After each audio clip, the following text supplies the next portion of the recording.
you have to train your mind like a marathon runner trains their body. I'm listening to this new podcast from Nick Bare. I don't know if you guys know who that is, but he runs marathons, and he talks about his schedule and how he trains for that marathon. And I'm not somebody who has ever ran a marathon.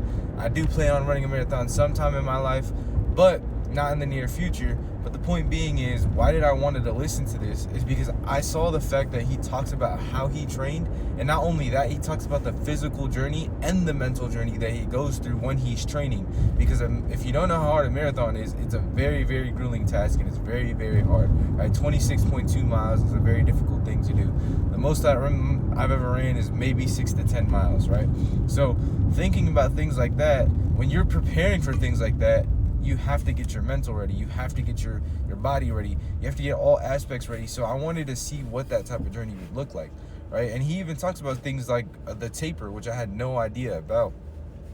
But the main thing I wanted to take from that is, if you can train your mind, if you can train your body the same way a marathon runner trains their body and their mind when they're training for a marathon, you can almost do anything in life. Like, there's almost anything.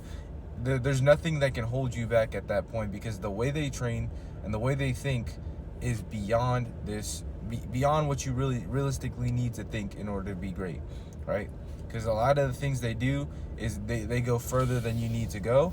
But if you're willing to go even half of the way that they go, if you're willing to even do half of the work that they do, running 60 miles a week. He was talking about he ran 60 miles a week. Even before the race, he's running 5 miles.